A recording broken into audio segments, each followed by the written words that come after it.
Hi guys, James at Rampant Lion Reviews again for you today with another beer review. For this one we are going to stick to Sweden and we're going to head up towards Gothenburg once again. Göteborg, as you'd say in Swedish, the Swedish craft beer capital up there on the west coast. Got to give you your Gothenburg catchphrase when we're reviewing Gothenburg beers because channel tradition and all that jazz. But for this review we're going to return to a brewery that you've seen me review many things from before. This must be at least review number 40 that I've done from these guys at this point in time. But I don't get tired of their beers, they're always pretty nice. So this is a style that these guys do very well. It's not the style that they became most famous for, if you like, but I've had some very nice examples of this style from this brewery over the last little while, and this is one that I think should be particularly quirky.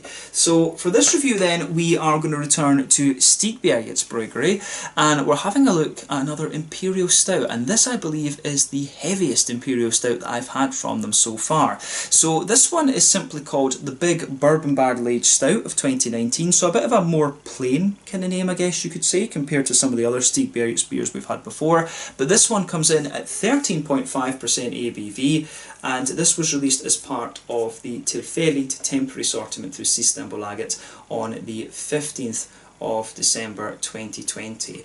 So yeah, very curious to see how this beer turns out. From what I gather, this one is derived, the recipe for this beer is derived from the recipe for Critical Mess, which was a collaboration that Stigbergets did with Wylam Brewery from Newcastle in England, maybe about a year ago, last Christmas perhaps, if I'm remembering rightly, sometime around then, maybe 2 years ago. Honestly can't remember, but that was a big 12% Imperial Stout. That one had orange zest in it. From what I understand, the orange zest is gone from this one and it's been aged in bourbon barrels for 12 months. So it should be a very interesting beer actually, and you know, Stigbergets, they don't put bad beers out there. I've had some really nice Imperial Stouts from these guys over the years. Young Awake is one that comes to mind, and Trouble Sleep. Those were a kind of pair, if you like, of coffee stouts. Those were really nicely done, and I've had various other ones over the years too. But yeah, always nice to review new beers from Stigbergets, and I hope that you guys enjoy my take on this one as well. This one is certainly a nice kind of beer, my last Stigbergets beer until January I guess. So yeah, curious to see how this one turns out, and I hope that you guys enjoy my take on this beer as well. So let's go for it. As always with my reviews then, I'll tell you a little bit about the brewery before we taste the beer. If you want to get straight to the tasting, just fast forward. All the usual links are in the video description below. That's the brewery website, the link to my other reviews that I've done from Stigbergets Bryggeri before, and you will definitely see more from these guys at some point in the near future. There's all the usual social media down there. If you want to see more reviews, do please consider subscribing to the channel. The whole channel, of course, has a geography-based tagging system, so you can go into the homepage and search for beer based on country, city, state, county, province, prefecture, whatever it is you're interested in. Do check out the playlists of beers from different countries. There is one there for all the Swedish beers that I've reviewed for you. That's constantly being added to, and as always, please do get in touch and let me know some of the other beers and breweries that you guys would like to see me review. It's always great to hear from you guys that are watching the videos, and the support that you show the channel is hugely appreciated. So anyway, to tell you a little bit about Stigbergets Bryggeri then, on to my brewery notes. So Stigbergets Bryggeri, as I've told you many times before, are based in Gothenburg, or Göteborg, and they were founded by Nils Hultkrantz and Richard Simonsson.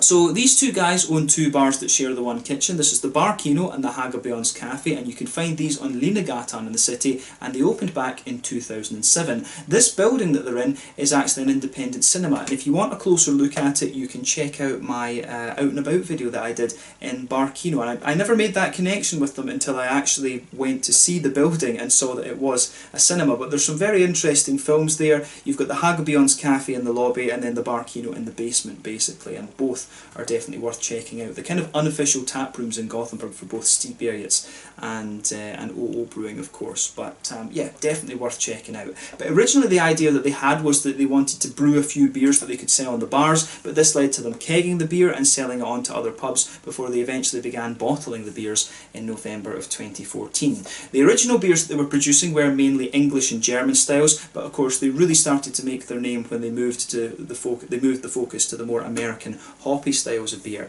But the original head brewer was Ole Anderson, who is one of the co-owners of OO Brewing, and he stayed with them until I think April of 2017. He was replaced for a short period of time by Barnaby Struve, who was one of the vice presidents over at Three Floyds, but that was very temporary, only for about 3 months. But it was Ole Anderson and the Amazing Haze and the GBG Beer Week beer, these kind of hazy New England IPAs, that was what really put Stigbergets Bryggeri on the map, and you know they've been going very strong ever since. But they moved to a brewery at Partihalarna, where they were brewing 5,000 litre batches at a time, and they also began working on some sour beers there as well. They changed from 330ml bottles to 440ml cans. This has allowed them to export their beer a lot more widely as well, and they currently have a brew team of Ollie Banks, who used to work for Beavertown in London, and Lucas Monroyd, who used to work for All In Brewing, one of the very well respected and numerous like gypsy breweries operating in the Gothenburg area. But as of summer 2020, they've moved to a new brewery in Ringen, and they're considering brewing lambic beer apparently, so I'm curious to see how that would turn out. A Gothenburg lambic, I think, could be very, very interesting. But apparently there might be the possibility for a bar and swimming facilities at this new brewery as well, and they were talking in the article that I read that they wanted to kind of have an experience-based brewery. So yeah, we'll see how that goes, and the next time I get up to Gothenburg, fingers crossed, the place will be open and we can go and check it out. We can do an out and about video and maybe even do an interview with Niels and Richard. That would be pretty cool if we can arrange that. But they opened up a bar in Stockholm in, I think it was April of 2020, and they've also opened up their own folk ale shop in Gothenburg as well, actually. So remember, in Sweden, if anything is above 3.5% alcohol, it has to be sold in the nationally owned Systembolaget booze shops. Anything that's below 3.5, or 3.5 and below, I should say, that can be sold in the supermarket. So that's the rule in Sweden. But as of December 2020, when I'm filming this review for you, these guys have produced around 85 different kinds of beer, according to Untappd. I do think the number is a bit higher than that, because I've reviewed about 40 beers from these guys, and they probably released quite a few more through various pubs and things like that before I kind of became privy to them. But yeah, as I say, a very, very solid brewery. Their classic beer, of course, is the Amazing Haze. The new and improved is the kind of new version of the original GBG Beer Week 2016 beer, but those are two that I would definitely recommend you check out. As I mentioned earlier, these guys do some really interesting stouts and things like that as well, but they started doing a kind of classic series of beers as well. I had a barley wine and a tripel from them quite recently that was interesting, and the Stigbergets Pils is also a very nice beer too. But yeah, definitely one of the Swedish breweries that I would always recommend that you check out, and they probably are one of the most recognisable Swedish craft beer names these days. So if you haven't had some of their stuff already, I would highly recommend that you check them out. But yeah, that's all I can really tell you about Stigbergets for the moment. If you want to learn more, you can check out the brewery website, you can follow them on Facebook and Instagram to keep up to date with all the latest goings on, and you can of course check out the Rate Beer, Untappd and Beer Advocate pages to learn more about all the different beers that these guys have done. So yeah, let's get on and actually have a taste of this beer then. So really curious to see what it has in store for us. So yeah, this one, as I said to you earlier, is a 13.5%er. They've simply called it the Big Bourbon Barrel Aged Stout of 2019. The recipe is derived from Critical Mess, which was a collaboration with Wylam Brewery from Newcastle in England. That original one had orange zest in it. It came in at 12.5%, but as you often get with the bourbon barrel aged stuff, you do get some extra alcohol out of it because of fermentation going on and things like that. Would you call that? Yeah, secondary. Would you call that secondary fermentation? And then if you bottle condition those things, that would be tertiary fermentation. I don't know. But yeah, interesting thoughts. But I do like the lion on this one. Beautiful creatures lions, of course. Very nice. And yeah, so this one I think should be quite interesting. They do seem to have a bit of a thing going on with their artwork at the moment, where it's animals, because I know there's a beer coming out in January, a black IPA that I think has a squirrel on it, if I remember rightly. But there are a few Stigbergets beers with this type of artwork on it. But the artwork on this one is by Martin Jakobsen, and I think he's done quite a few things from them before, or for them before. That's something, his name really does kind of ring a few bells actually. I'm sure I've seen it on quite a few of the Stigbergets cans before. But yeah, 440ml can this one. This beer was a little bit more expensive. This cost 123 Swedish kroners, so it was a little bit extravagant, but I kind of thought, well, it's Christmas, bugger it, why not? And it just sounded really interesting. So yeah, 123 Swedish kroners, that is like €12.30, something like that. About £10. Yeah, probably about £10, £10.50, something like that. And then I guess maybe about $13.50, maybe $14, something like that, American. So yeah, a bit of an extravagant beer, this one, but this was one of these times where I was just like, bugger it. You guys know, if you've watched the channel for any length of time, sometimes there are beers that come through Systembolaget that are a bit more pricey, you know, like that Golden Drac Lafroig that we had earlier on, but I'm just like, yeah, why not? Let's just have a little bit of a treat. So yeah, don't spend money on stupid stuff other than beer, to be quite honest with you. But yeah, let's get this guy out and we'll get on with the tasting then. A 13.5% bourbon barrel aged imperial stout. Should be a bit of a monster. Yeah, look at that. You can see how silky this thing is just from the pour. We've got about 3/4 of it in the glass. And this is a late night review for me, so I'm just going to, you know, sip away this one before I go to sleep. But yeah, as you can see with this beer, and as you would expect from an imperial stout, this one has poured a lovely dark kind of ebony rosewood colour. That's something that you would absolutely expect from a big imperial stout.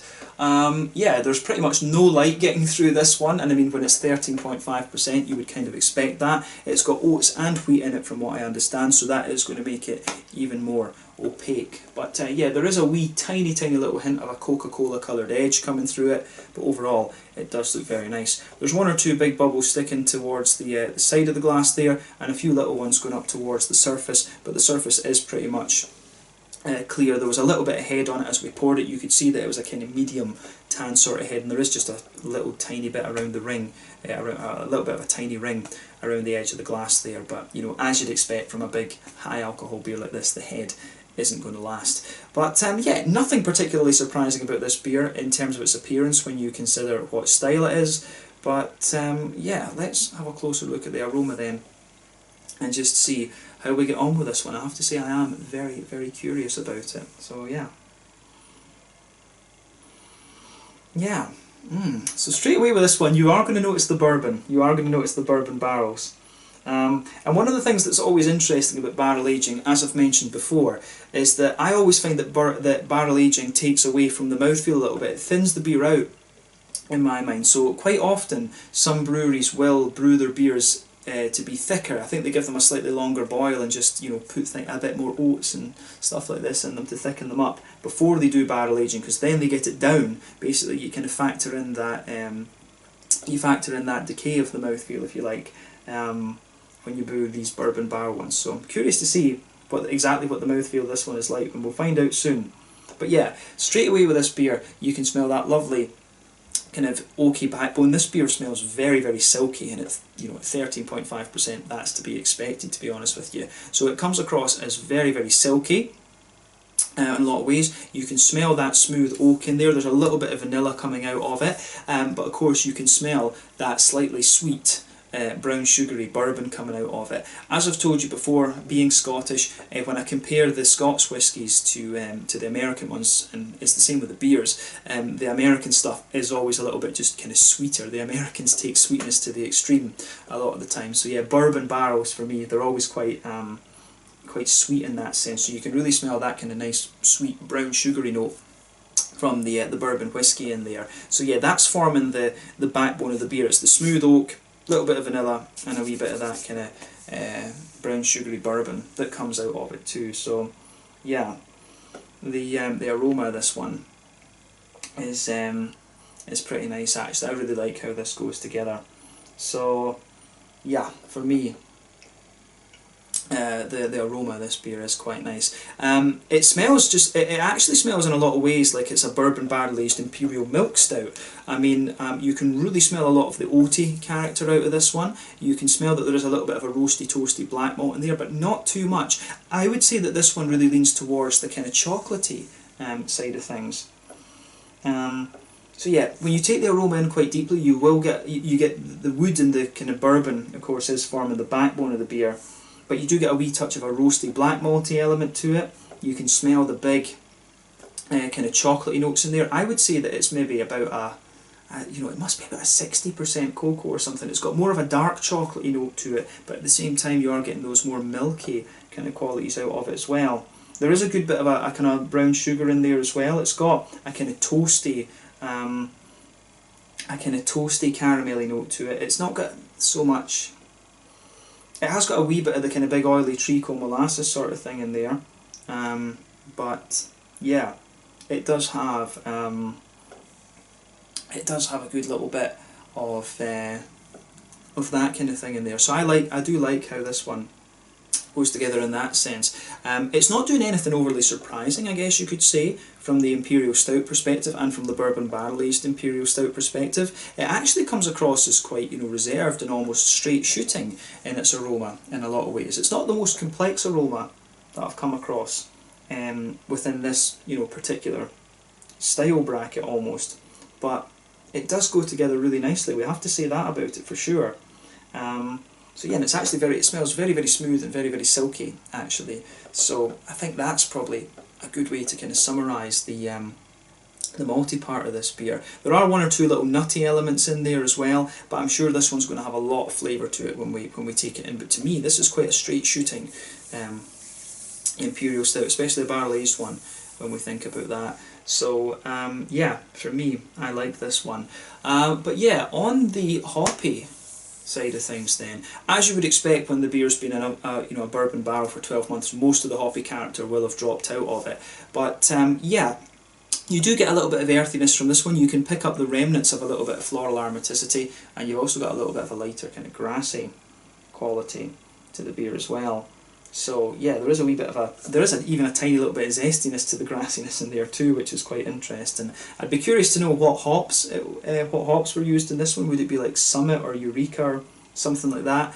I can't even remember from the critical mess actually whether they said. I don't. Stigbergets tend not to tell you what hops are in the stouts and things like that. You can find out for the IPAs, but the stouts not so much.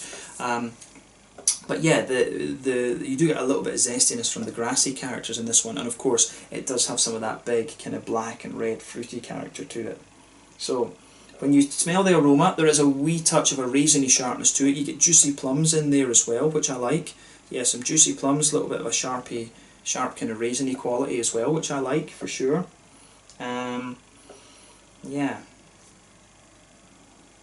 Yeah, the aroma of this one is pretty damn nice, I have to say. So, yeah, it does go together very, very nicely. I have to say that about it for sure.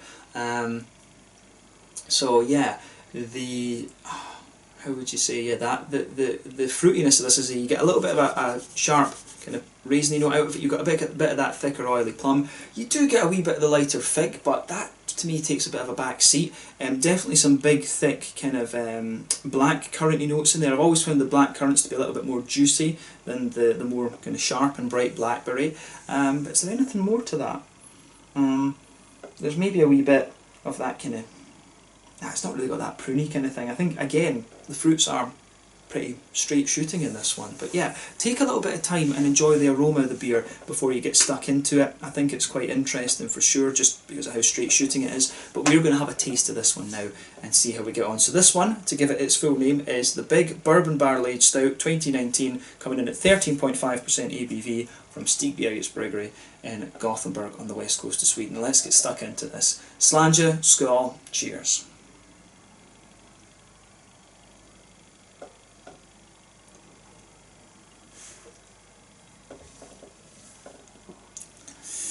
Yeah. Okay, that is a beast. Alcohol warmth down here right away, but you know, at 13.5, that's to be expected, definitely. Yeah, but I will say straight away, it is kind of like I expected from the aroma. It's a beer, it's one of these ones that doesn't do anything surprising. And I mean, maybe I'm going to just have to accept at this stage, after 2,500 reviews, there's not going to be that many beers that do anything kind of crazy or whatever.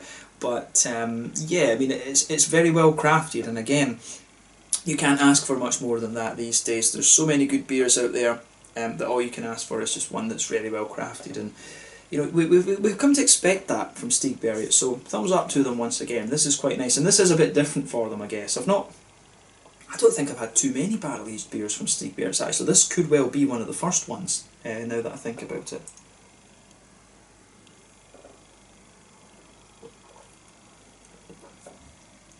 Might even be the first. Something I'll need to check. But yeah, it certainly goes together very, very nicely, this one. So yeah.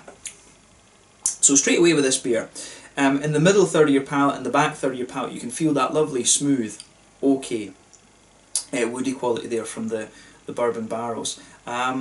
It's actually a lot less woody than I thought it was going to be. The wood just actually almost takes a bit of a back seat in favour of the more kind of bourbony flavours. I actually feel that this is one of the more bourbon-forward bourbon barrel-aged beers, if that makes sense. Especially in the middle of the palate, you really feel, it feels like you've just got a bit of woodiness underneath there, and the wood almost has a little bit of dryness. The oaky quality almost has a little bit of dryness to it, and then you've got just a wee more oily, almost very slightly oily layer of like bourbon flavour sitting on top of that, and then as you go further into the aftertaste, you can feel a little bit of an almost slightly spicy character coming off the wood as well. So that's a really interesting point to make about this beer as well. On the back third of your palate, it is a little bit more kind of classic, if you like, in what you would normally expect. So on that back third of your palate, you get the more kind of smooth oaky qualities to it. You can feel a wee bit of the bourbon kind of oiliness on top of it, but then you get all the other stuff sitting in there as well, the oats and the wheat and all of these kind of things. So yeah, there's an interesting contrast there between middle third of your palate and back third of your palate in this one, so that's definitely worth taking note of as well, for sure.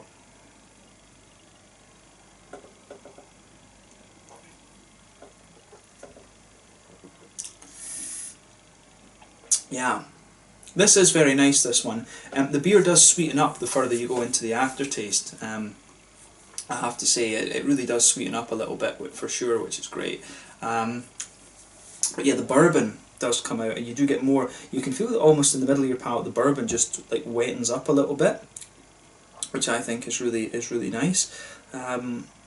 So yeah, the floral quality, I'm saying the floral qualities, the malty qualities out of this are, and the bourbon barrel aging qualities are very, very nice, I have to say. It's definitely one of the brighter bourbon barrel aged beers that I can think of that I've come across. But yeah, let's talk about the things on top of the barrel aging now. So you can definitely feel that on top of that slightly that bourbony flavour that the beer has, there is a bit of that oaty kind of slickness to the beer, and the wheat, I think there is wheat giving this a bit of smoothness too, but I think the oats are definitely more prominent on that middle third of your palate, and on the back third of your palate the oats are in there as well, but on top of that you can definitely get more of the wheatiness there. The back third of your palate is distinctively thicker than the other two. So yeah, on top of in the middle third of your palate you've got an oaty layer, and the back third of your palate it does get a wee bit thicker and oaty, and then you've got some more wheaty bitiness on this one. So yeah, you do get that. You do get that together on this one. You get the combination on that back third of your palate there, which is good. But the chocolatey notes in this are quite interesting as well. So yeah, I think this is a beer. It comes across as very, very layered, and it's almost like you've got the bourbon kind of sitting in the bottom. Then you've got the wheat and the oats, which don't contribute so much to the flavour, I think, in this beer. I think they're more kind of there for the mouthfeel almost, and the kind of smoothness actually. But then on top of that, the oats in the middle third of your palate, you've got a layer which is like a 60% cocoa chocolate. It's got a milky element to it, but it does have a bit of the kind of darker, almost fruity side to the dark chocolate as well, which I really like.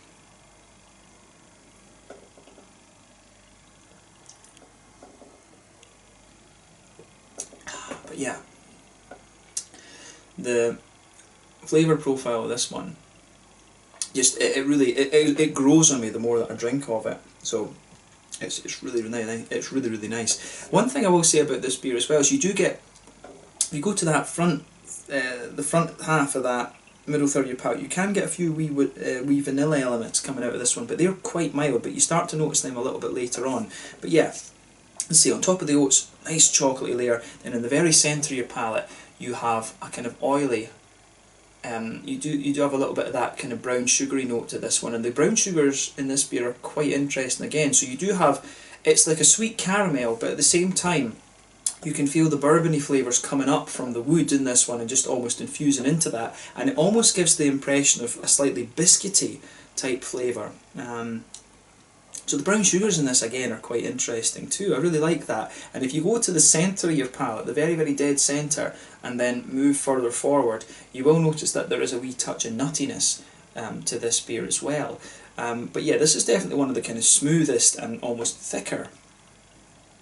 I don't know if I'd say it's the thickest though. It's definitely one of the smoother and almost slicker, is probably the best word. It's definitely one of the smoothest and slickest bourbon barrel aged imperial stouts that I've come across. So I have to compliment Stigbergets on that. They've done a nice job with this one. And that's the most complex part of the beer. We've just kind of gone through that and described it. But yeah, on the hoppy side of things then, to the sides of the palate.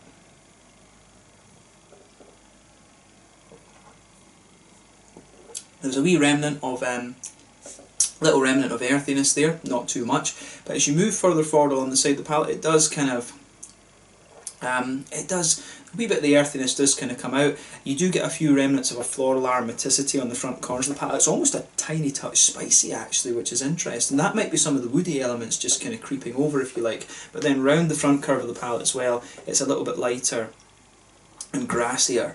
And again, there's always just a wee bit of zest to it, and I find that quite strange when the beer's been sat in bourbon barrels for like 12 months. I don't know if they put a little, when they put it in these barrels, if they put a little bit of extra hop in it or something like that, just to kind of tide it over. I'm just surprised that you know, I'm getting a wee bit of the floral note, a wee bit of floral spice, and a bit of a zest from the grassy side of things. So I like how this how the hops in this one go together. I guess it might be Summit or, you know, Willamette or Eureka, something like that. It's probably one of the American hops that are in this one, or maybe in combination with Bramling's Cross or whatever. I don't think it's a German hop, and the choice, if it was German, would be the Northern Brewer, which they put in Doppelbox and things like that. But yeah, interesting stuff in this one. But yeah, on that front third of your palate, as I always say, that's where you get that nice oily bubble where those juicy fruity esters just push their way out of the beer. So you can feel there is a wee bit of that kind of almost woody dryness sitting underneath on that front third of your palate. But if you go towards the back, nice kind of, it's got a nice oily plummy quality to it. There's a wee bit of a raisiny sharpness when you take the beer in.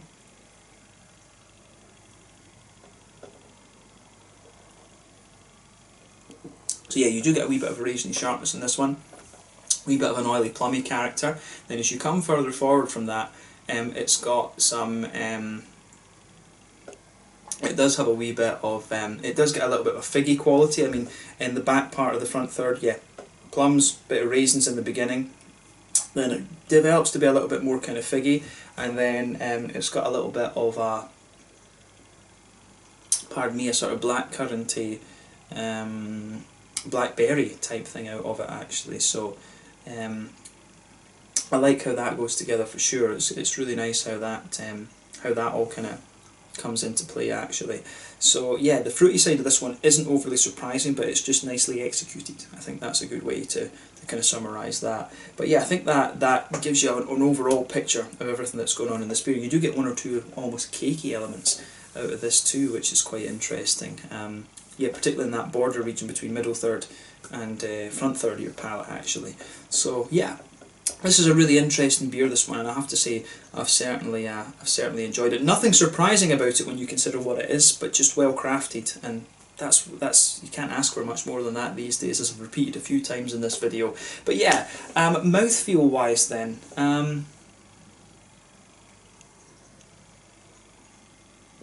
so I think it's fair to describe this beer as being at the kind of in the middle point of full body. It's definitely not the thickest of imperial stouts that I've come across, and I would describe this as one of the kind of slicker, smoother and slicker bourbon barrel aged imperial stouts that I've had for sure. Definitely, the carbonation is very, very smooth for as well. In terms of bitterness, what would we say about this one?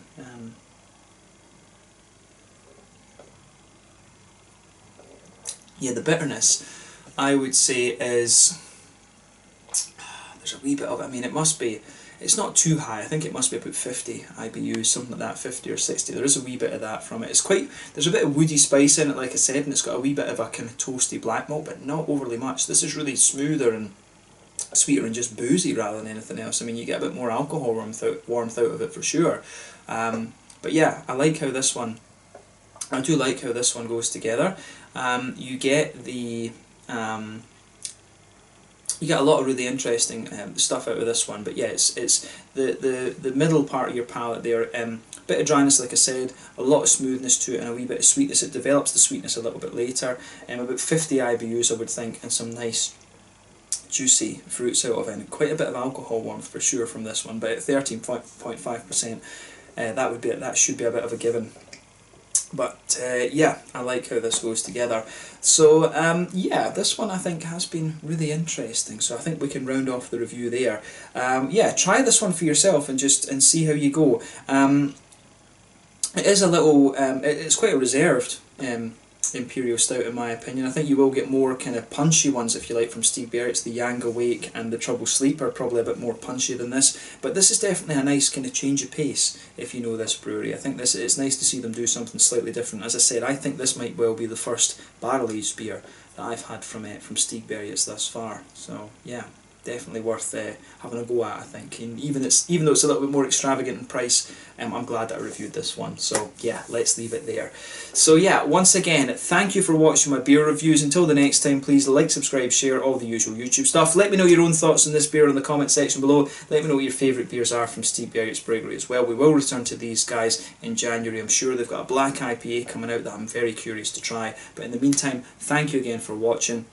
Check out all my social media, have a go at some of these Stigbergets beers, particularly the Amazing Haze and GBG Beer Week. I would recommend those. But yeah, thank you again for watching, and I'll catch you guys very soon. This one, it was the Big Bourbon Barrel Aged Stout 2019 from Stigbergets Bryggeri in Gothenburg on the west coast of Sweden. Slange, skål, cheers, and I'll catch you guys on the next one.